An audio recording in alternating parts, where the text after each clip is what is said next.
Hi guys, I have a new core routine for you.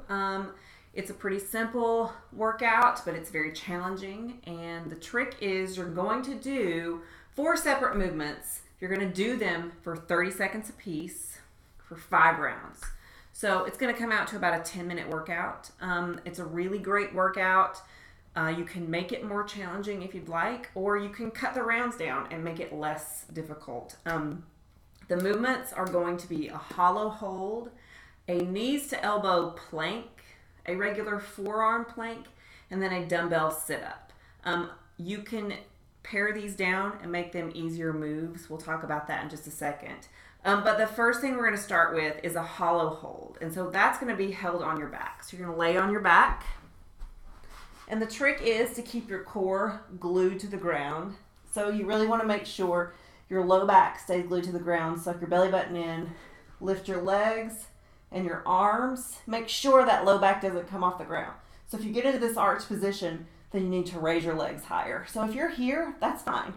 But lower your legs to the point that that low back does not come off the ground. If you want to make it more challenging, take your arms overhead and hold right here. But that's your hollow hold position. You're going to hold that for 30 seconds. Then you're going to move to the next movement, which is going to be a knees to elbow plank.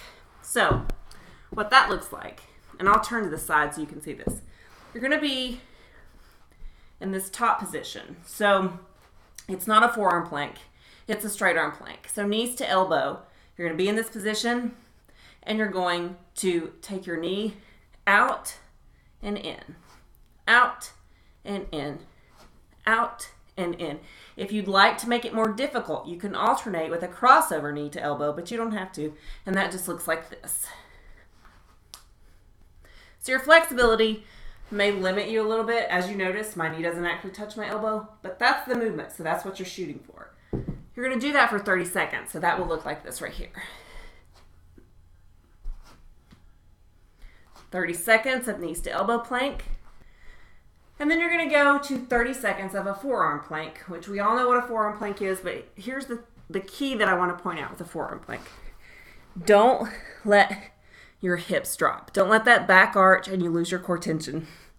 Pop up into this hollow position. If you have to, look towards your toes. That's going to make sure you're staying in this tight hollow position. So 30 seconds of a forearm plank. The last movement is a dumbbell sit-up. You don't have to have a dumbbell.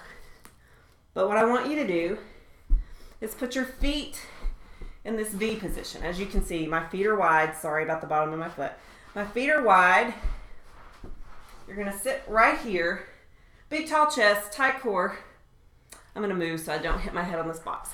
You're going to hold a dumbbell if you have a dumbbell. A light enough dumbbell that this is not going to hurt your low back. But you're going to put overhead and you're going to roll down to chest, straight up. Down to chest, straight up. So you're going to do this for 30 seconds. The reason that your feet are wide is that you don't want to use your feet or your legs to help you. That makes you use your core and your back strength, okay? So if you don't have a dumbbell, you can do that without a dumbbell. Just put your hands and then go overhead. That would look like this. And that's a good enough core exercise if the dumbbell is too difficult. So again, let me walk you through these. You're going to go through 5 rounds, each of those movements for 30 seconds. So 30 seconds of the hollow hold, 30 seconds of the knees to elbow planks, 30 seconds of forearm, 30 seconds of the dumbbell sit-up. You're going to go through that 5 rounds. So that's a total of 10 minutes. Super easy. You can scale up or scale down. Hope you have a good workout. Thanks, guys.